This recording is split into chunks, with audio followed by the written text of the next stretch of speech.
Hello दोस्तों, welcome to my channel Saroj technical world में आपका स्वागत है। देखिए, आज की डेट में जो अपने पास मोबाइल आया है, ये डिस्प्ले स्क्रीन जो है ब्रेक हो चुका है। इसका मॉडल है सैमसंग M30। ये जो है M30, इसका डिस्प्ले जो है वो गाड़ी से गिरने की वजह से टूट चुका है। ठीक है, तो कस्टमर का कहना है भाई वो बाइक पे जा रहे थे तो वो गिर गया और टूट गया। तो खैर कोई बात नहीं, हम लोग इसका जो है डिस्प्ले स्क्रीन रिप्लेस करना सीखेंगे। अब देखिए, यहाँ पे कई सारे मॉडल्स ऐसे हैं जो पता नहीं चलते कि साला खुलेगा कहाँ से। तो लेकिन जैसे कि मान लीजिए आपके पास ये मॉडल आता है M30, तो इसमें टेंशन की बात नहीं है। इसका जो बैक पैनल है वो खुलता है। ऐसा है कि डायरेक्ट जो मिडल रिंग है वो आपको खोल देनी है। इसमें पैनल्स नहीं है, या तो ना तो इसका डिस्प्ले ऊपर से खुलता है। ठीक है, तो इसको डिसअसेंबल करने के लिए इसका पीछे से पैनल खोलना है।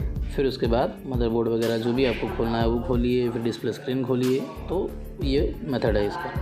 ठीक है, तो इसका हम लोग जो है डिसअसेंबलिंग कर रहे हैं। देखिए, मोबाइल खुल गया, गिरने की वजह से फिंगर सेंसर भी निकल चुका है। ठीक है, तो ये तो ढक्कन खुल गया, देख रहे हैं डबल स्ट्रिप दिया हुआ है इसमें। अभी इसका स्क्रू खोल लेते हैं और उसके बाद इसको हम लोग देखेंगे कि क्या क्या खोलना पड़ेगा।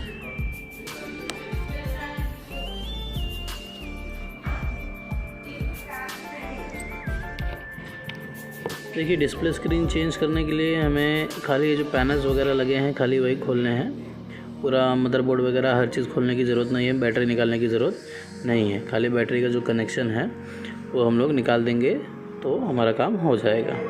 ठीक है, लेकिन MI वगैरह का कैसा रहता है आप जानते हैं, बैटरी के नीचे से स्ट्रिप आती है। ओप्पो वगैरह में भी, व्यू में भी बैटरी के नीचे से स्ट्रिप आती है, तो हमें बैटरी भी निकालना पड़ता है। लेकिन ये जो सैमसंग का मॉडल है इसमें आपको बैटरी निकालने की ज़रूरत नहीं है।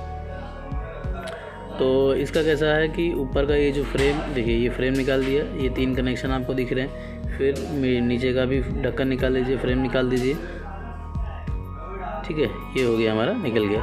अब सबसे पहले तो इसका बैटरी डिस्कनेक्ट करते हैं। ठीक है, तो हमने बैटरी डिस्कनेक्ट कर लिया। और ये जो कि ये जो सप्लाई स्ट्रिप है, ये जो फ्लक्स स्ट्रिप है, ये डिस्प्ले का LCD स्ट्रिप है। इससे डिस्प्ले स्क्रीन कनेक्टेड रहता है। और डिस्प्ले स्क्रीन जो है वो नीचे ही है, उसका जो डिस्प्ले का स्ट्रिप आता है वो छोटा सा रहता है, वो नीचे रहता है। उसके बाद इस स्ट्रिप से वो कनेक्टेड रहता है। ठीक है, तो अब ये तो हो गया हमारा। अब देखिए, इसमें हमें बैटरी वगैरह निकालने की कोई ज़रूरत नहीं है कि भाई चलो बैटरी भी निकाल दें, नहीं, ऐसा करने की ज़रूरत नहीं है। तो अभी इसका डिस्प्ले स्क्रीन जो है वो खोल देंगे। देखिए, इसका ये एमोलेड स्क्रीन है और ये काफ़ी पतला, और इसके जो कांच आता है वो बहुत ही शार्प रहता है, तो हाथ में लग सकता है। तो थोड़ा सा संभाल के, जैसे कि भी मैं ब्लेड की मदद से आराम से संभाल के खोलने की कोशिश कर रहा हूँ, लेकिन ब्लेड से जो है दोस्तों प्रॉपर खुल नहीं पा रहा है। तो मैं मेरे मेथड से खोलता हूँ। जो हमारा प्लास्टिक पेपर है, एक बार उससे ट्राई करते हैं। ठीक है, तो अभी वो प्लास्टिक पेपर से देखते हैं। काफ़ी टाइट जा रहा है। प्लास्टिक पेपर से भी खोलने में मतलब बहुत मेहनत लगेगी लगता है।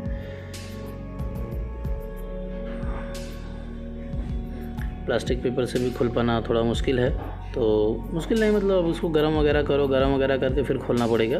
तो अब जैसे साइज़ देखिए डिस्प्ले जो है वो खुल गया, एकदम टच सब अलग हो गया है। तो देखिए, अब ऐसे केस में भाई मैं तो बिल्कुल रहम नहीं करता हूँ, डायरेक्ट डिस्प्ले स्क्रीन को जो है खींच देता हूँ और खींच के निकाल देता हूँ। बहुत टाइट है। ठीक है, ये हो गया हमारा डिस्प्ले स्क्रीन, खींच के मैंने निकाल दिया। अब थोड़ा सा जो कांच के टुकड़े बचे हैं वो भी साफ़ कर देता हूँ। देखिए, मैंने एक कपड़ा नीचे रखा होगा, आप लोग देख रहे हैं। देखिए कैसा है कि जो मैं डिस्प्ले स्क्रीन निकाल रहा हूँ, एक सेकेंड, ये इंपॉर्टेंट चीज़ है। ठीक है, डिस्प्ले स्क्रीन जो है मैंने साइड में निकाल के, मतलब एक कपड़े के ऊपर निकाल के रखी है, निकाला है, ताकि जैसे मान लीजिए अभी जो मैं साफ़ कर रहा हूँ वो कांच के टुकड़े जो हैं वो हमारे नीचे वाले जो मैट है, मैट के ऊपर नहीं गिरे। इसके लिए मैंने ये कपड़ा रखा है। अब जो भी इस कांच के टुकड़े हैं सब मैं साफ़ करूँगा, साफ़ करके कपड़े को साइड में रख दूँगा। तो जो भी कांच के टुकड़े निकलेंगे वो जो है कपड़े के साथ साइड में हो जाएंगे, बाद में कपड़ा हम साफ़ कर लेंगे।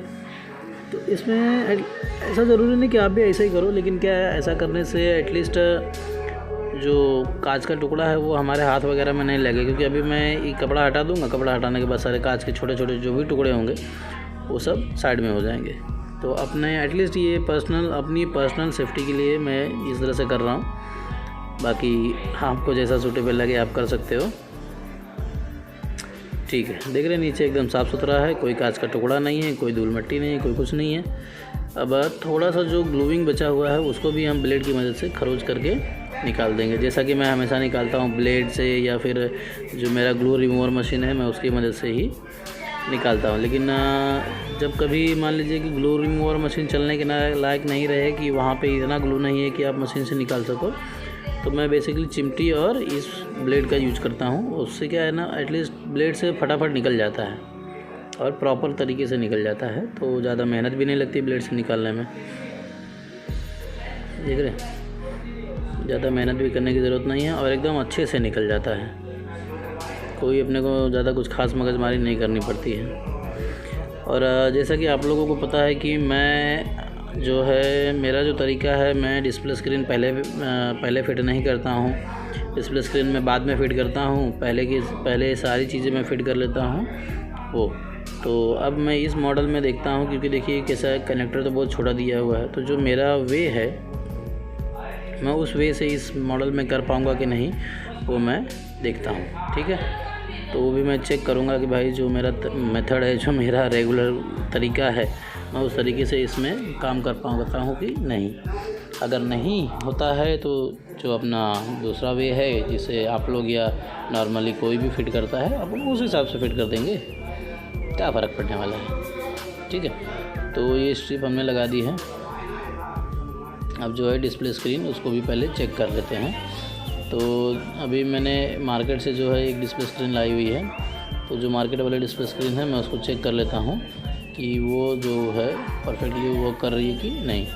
ठीक है, देखिए ये जो है M30 का मार्केट वाला डिस्प्ले स्क्रीन है और काफ़ी अच्छी कंपनी का है, और डिस्प्ले कलर क्वालिटी वगैरह भी, और चलने में भी एकदम स्मूथ रहता है और अच्छा, काफ़ी बेहतर क्वालिटी है ये। ठीक है, तो ये तो हो गया। डिस्प्ले का फिटिंग भी देखिए एकदम परफेक्टली आ गया है। तो ये जो है हमारा डिस्प्ले स्क्रीन अटैच हो गया है। अब हम लोग इसको चालू करते हैं।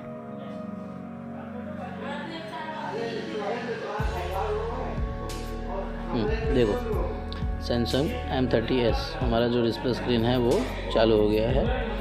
तो ये हो गया हमारा।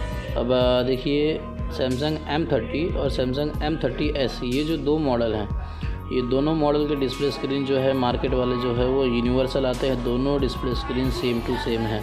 अब ऐसा नहीं है कि भाई आपके पास M30s आया तो आप M30 का नहीं लगा सकते, तो ऐसा कुछ नहीं है। दोनों जो डिस्प्ले स्क्रीन है वो सेम टू सेम है। आप M30 का M30s में भी लगा सकते हैं, M30s का M30 में भी लगा सकते हैं। ठीक है, ठीक है। तो देखिए डिस्प्ले का जो क्वालिटी है वो भी ठीक ठाक लग रही है, और ज़्यादा कुछ चलने में भी हार्ड नहीं, एकदम स्मूथली चल रहा है। सब कट वगैरह भी हो रहा है और ब्राइटनेस वगैरह भी कम ज़्यादा हो रहा है। ठीक है, तो अब इसको हम लोग देखेंगे अपने जो फिटिंग के लिए क्या कर सकते हैं। अब इसका जो है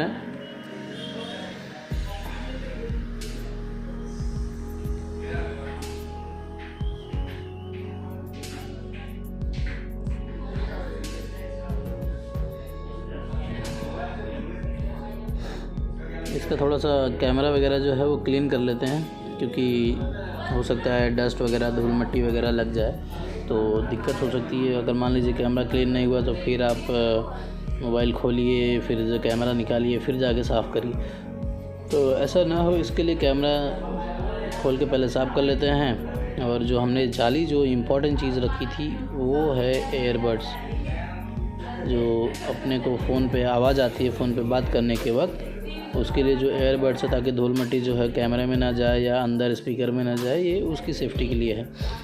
तो इसे भी लगाना भूलना नहीं। अब देखिए ये जो मॉडल है दोस्तों, इसमें जो मेरा पुराना, जो मैं जिस वे से मैं हमेशा से करता हूँ वो वे मेरा इसमें नहीं चल पाएगा। तो जो अपना पुराना वे है हम लोग उसको यूज़ करेंगे। पहले डिस्प्ले स्क्रीन फिट करेंगे, उसके बाद जो सारी चीज़ें बच जाती हैं उसको फिट करेंगे। ठीक है, तो ये भी कोई अपने लिए बहुत बड़ी बात नहीं है, टेंशन की बात नहीं है। अब हम ये तरीका भी हमको आता ही है, और बहुत सारे लोग दोस्तों इसी तरीके से काम करते हुए आ रहे हैं, तो कोई दिक्कत नहीं है। अगर भाई आप इस तरीके से भी करना चाहो तो ठीक है, लेकिन ये जो मॉडल है दोस्तों, इस मॉडल में आपको इसी तरीके से करना पड़ेगा। पहले डिस्प्ले स्क्रीन फिट करिए, उसके बाद सारी चीज़ें जो स्क्रूज वगैरह, पैनल्स वगैरह जो भी हैं, फिर उसके बाद वो सारी आपको फिट करनी पड़ेगी, ठीक है। लेकिन जैसा कि जो फिंगरप्रिंट वाला मोबाइल होता है, उसमें जो हम लोगों को लास्ट में सबसे इम्पोर्टेंट और सबसे लास्ट में जो चीज़ हम लोग ध्यान रखते हैं वो क्या है, वो ये है कि हम लोग सारी चीज़ें पैक करने के बाद जब फिट हो जाता है, रबड़ वगैरह सब लगा देते हैं, तो जब फिंगरप्रिंट हम लोग लगाते हैं लास्ट में, तो फिंगरप्रिंट जो है वो चालू में अगर लगा रहे हो तो मोबाइल रीस्टार्ट मारना नहीं भूलना। हाँ, अगर ऑफ में लगा रहे हैं फिंगरप्रिंट तो खैर कोई दिक्कत नहीं है, लेकिन अगर बाई चांस आप ऑन मोबाइल में लगाते हैं फिंगरप्रिंट तो दिक्कत हो सकती है, क्योंकि फिंगरप्रिंट काम करेगा नहीं। उसके लिए हमें मोबाइल को रीस्टार्ट या बंद करके चालू करना ही करना है, ठीक है। तो ये हो गया, हमारा डिस्प्ले फिट हो गया, कैमरा वगैरह भी हमने साफ़ कर लिया है।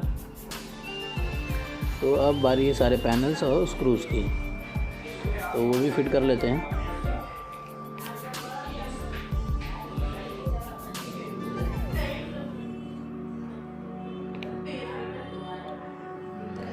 दोस्तों, मेरी वीडियो से रिलेटेड जैसे आपको कोई भी क्वेरी हो, कोई भी क्वेश्चन दिमाग में आपके आता है कि भाई ये कैसे करना है, वो कैसे करना है, या कुछ भी जो भी आपके दिमाग में आता है, अगर पूछना चाहते हो एनी टाइम मुझे आप कमेंट कर सकते हो। जितना जल्दी से जल्दी सूटेबल टाइम मिलेगा, चांस मिलेगा, मैं आपको रिप्लाई आपको करूँगा, ठीक है।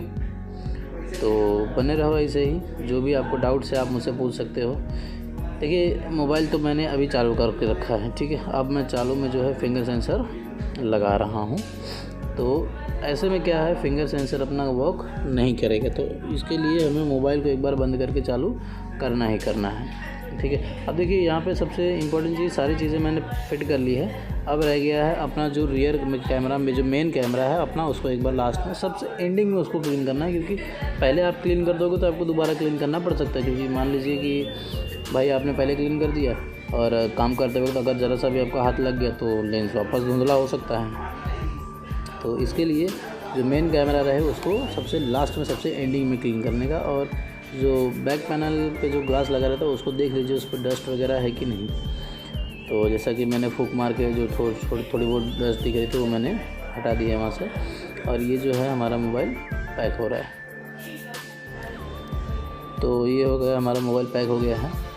तो दोस्तों, आज की इस वीडियो में जो हमारा काम था, जो हमारा प्रॉब्लम था, वो था डिस्प्ले स्क्रीन का रिप्लेसमेंट कैसे करना है। सैमसंग M30 या M30s का डिस्प्ले स्क्रीन कैसे बदली करना है। तो जैसा कि आपने इस वीडियो में देखा कि डिस्प्ले स्क्रीन को कैसे बदली करना है, ये हमारा डिस्प्ले स्क्रीन बदली हो चुका है और प्रॉपर वर्क कर रहा है, ठीक है। एक बार परफेक्टली चेक कर लेते हैं। चेक करने के बाद उसके बाद हम लोग रबर बैंड वगैरह मार देंगे। तो ठीक है,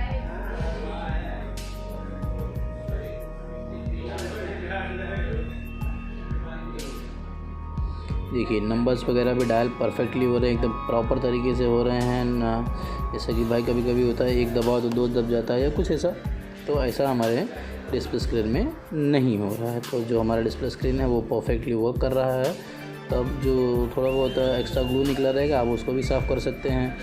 फिर जो रबर बैंड है, जो प्रोसेस है आपका, वो आप कर दीजिए और आपका मोबाइल रेडी हो जाएगा।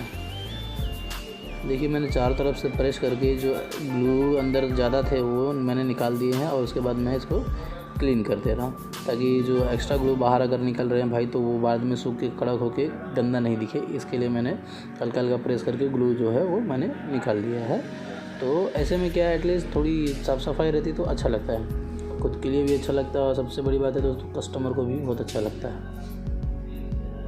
ठीक है। तो ये हो गया, इसका स्टिकर हम लोग फिर से लगा दे रहे हैं।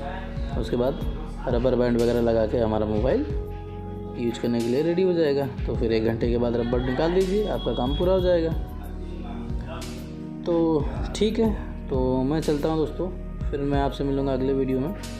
अगर कोई भी डाउट है, कोई भी सवाल है तो आप मुझे कमेंट कर सकते हो, मैं आपको एनी टाइम जवाब दूँगा, ठीक है। तो चलिए मिलता हूँ दोस्तों, थैंक यू, ऐसे मेरे साथ बने रहो, ठीक है। तो मैं आपसे मिलता हूँ अगले वीडियो में मेरे।